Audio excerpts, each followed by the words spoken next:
All right, here is the letter Q in 2-point perspective. I'm going to draw in my horizon line. We're going to use our two edges of the line to the very edge of our paper as our vanishing point. And we're going to create a block first. And this helps us determine the size of our letter, how tall and how wide it is. That's that first edge. I need a left side extending back towards the left. I'm going to use that left vanishing point. Say it's about that far back. We're going to extend the right out a little bit farther just because that's where the letter Q is going. There's our block. And now a letter Q is very similar to a letter O. I would say it's going to be created out of rectangles, top bar there. We have a bottom bar, but we have this like little, I don't know, diagonal piece. Maybe it's going to look something like that. And this part, we're just going to draw it so it looks good. So you can draw lightly and erase. That's what I'm going to do. That's going to be my approach. So diagonal or vertical, left and right sides. All right. Horizontal. There are no horizontals. It's angling away from us to the right, so we got to use our right vanishing point. Looks like that. That's done. I'm going to lightly draw in this horizontal bar that's now angling to the right. It's going to look like that. And now I'm going to just simply draw in this diagonal section. Figure out an angle for it. Maybe here. I'm going to keep my ruler at this angle and just slide away. And then I'm going to, those would normally be horizontal pieces. I'm going to angle them to the right. So there's a slight little angle there. Same thing here. Now notice this is falling below the horizon line, so it's actually going to angle up and to the right. Maybe there. I'm going to get rid of this last little piece. Okay, we did it. Now we need to erase. So no Frankenstein letters. Get rid of any lines that would cut it up into pieces. And in here as well, I want this to look unified, like one solid shape. So maybe it looks something like that. All right, so now I gotta check corners. Check corners and send them to the opposite vanishing point, so the left. Now that hinge, this arrow, this line is here. It goes from top to bottom, so there's no change there. We know we can already shade that in. That is a side. A lot of the letters will already have the side there for you because we created it in a block. There are some letters we have to do some additional steps with. All right, so I'm going to put my pencil point on my left vanishing point. I'm going to start scanning all those corners to see if there are any corners that need to head. There's one inside, so I'm going to send it.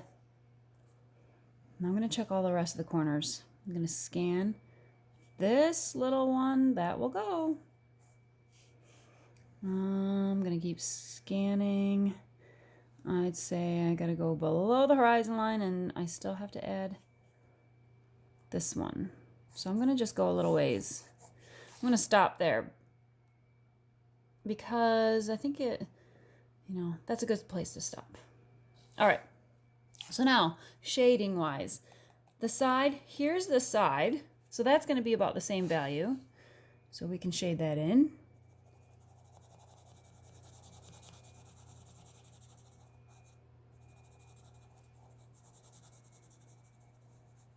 Now this is also the side of that little piece there. You may want to change up the value, change it up a little bit darker than this side maybe, just so it stands out so you see it.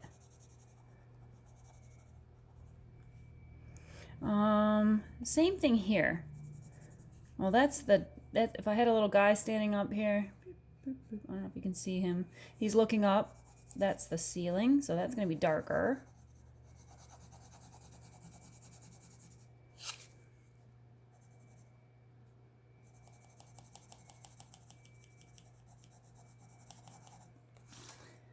and I need to take care of this diagonal. So I just have this, it doesn't look complete because I don't have a back corner yet. What I would do is I would match that angle with my ruler, slide it away approximately the same width as this side. So maybe there, and draw that angle in. Now I've got a back corner. Corner that's close to us, corner that's farther away from us, and get rid of the rest of this line. And I'm going to have this value be the same as that, so I'm going to darken that in.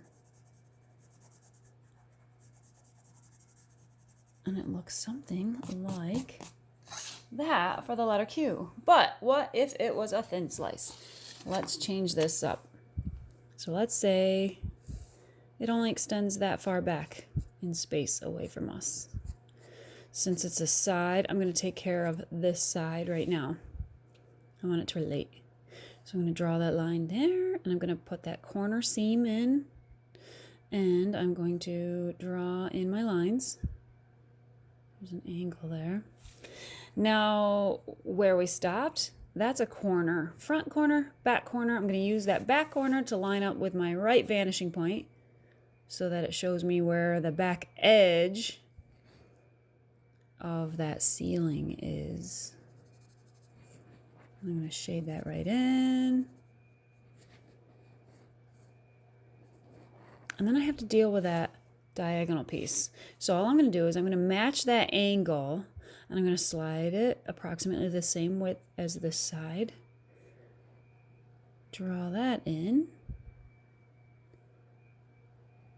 Same thing down here.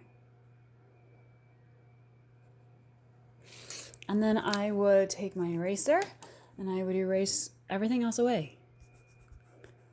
Goodbye, little stick figure. This would erase away. This would erase away, leaving you a thin slice. Letter Q. And there's your letter Q in 2-point perspective.